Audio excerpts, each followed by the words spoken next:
Hooyooyinka Soomaaliyeed ee ku nool xeryahan qaxootiyada Dadaab ee dalkani Kenya ayaa badankood yihiin kuwa markaasina nolol maalmeedka carruurtooda ay siyaabo kala duwan u soo dhiciyaan ayaa waxaan maanta booqday xarunta hooyooyinka ee xerada Xagardheera kaasoo ay ku guda jireen sida ay ku soo saari lahaayeen waxyaabo aasaasi u noqdo nolosha carruurtooda. haddaba hooyooyinkani Soomaaliyeed ayaa waxay iga warbixiyeen qaabkii ay u shaqeeyaan isla markaana ay yihiin kuwa markaasina si iskooda isku hilqaamay mararka qaar ay jiraan in hay'adaha ay markaasina gacan weyn ka geystaan. haweenkani Soomaaliyeed ayaa waxay iga warbixiyeen inay yihiin kuwa markaasina doonaya inay soo saaraan hooyooyin oo markaasi markay dib ugu laabtaan Soomaaliya waxtar badan u muujiya. hase yeeshee xukuumadda madaxweyne Maxamed Cabdullaahi Farmaajo ay sheegeen markii ay dib ugu laabtaan dalkooda oo loo sameeyo waxyaabo aasaasi u noqda noloshooda iyo midda tan xeryaha qaxootiyada ay ka soo barteen. waxay yiraahdeen in xukuumadda aysan noqon midda diinka dhaanka loo diray. magacayga waxaa la yiraahdaa Farxiyo Cabshir Diiriye waxaan ahay hooyooyinka farsamada gacanta ka sameeya. maasha Allah waxaan rabi lahaa aniga maadaama aan nahay dadka qaxootiga oo jooga Kenya aad iyo aad baan ugu faraxsanahay madaxweynaha naga Soomaaliya ilaahay garabkiisa ha galo. saasay tahay waxaan jeclaan lahaa markii aan tagno qaxootiga inkastoo geedilaya oo la socdo in gabdhaha Soomaaliyeed oo noqday dadna dad wax akhristay weeye dadna dad ilmiyooda wax u barteen weeyaan.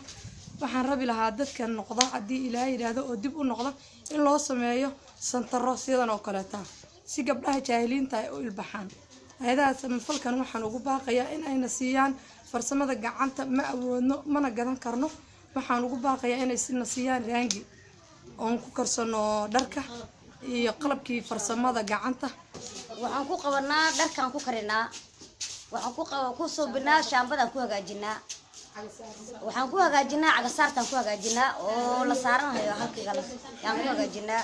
waa hagaag bal maadaama la yiraahdo goob halkan ee hooyooyinka lagu tababaro hase yeeshee waxaa jirto hay'adaha samafalka goobo badan ay u sameeyaan hooyooyinka bal agabka aad soo saartaan halkeed u iibgeysaan maxaasina ku sameysaan?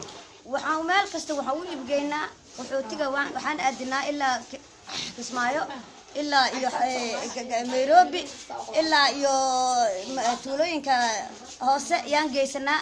aan bilaahi haddii aan si fiican way anficaysaa haddii aan si fiican u barana marka intii maanaynin waxba maana ka saynin laakiin hadda waxyaalo badan ayaa aad iyo aad aan u fahanay. waxaan ku leeyahay waxaan hooyooyinkan ka mid ahay waxay waxaan inta u maaday inaan wax barto inaan aniga dadka si caawiyo waxaan ku leeyahay aan gaarsiin aniga hadda wax waan bartay. hay'adaha samafalka iyo dawladda Kenya inay nagu caawiso in alaabteena suuq loo helo maadaama aan qaxooti aan sharci lahayn wadanka u kala gooshi karin. waxaan codsanaynaa in suuqna loo geeyo haddii Soomaaliya tahay daa wadankan u laabano saan wax ugu qabsan lahayn in loo suuq geeyo codsanaynaa hay'adaha samafalka. haddaan dalkan u laabano waxyaabo fara badan aan qabanaynaa boosas badan aan buuxinaynaa waana ganacsanaynaa hadduu Ilaahay raali ka noqdo wadankeena waxaan ku soo kordhinaynaa xirfado badan arday kale inaan wax barnaa rajaynaynaa. si kastaba ahaatee haweenkani Soomaaliyeed ee ku nool xerooyinka Dadaab ayaa waxay yihiin kuwa markaasina u shaqeeya si iskooda una soo saara waxyaabo waxtar u noqda nolosha carruurtooda. ومحمود عويس داعات ورك الصومالي كيبل حريها قحوتية ددابة.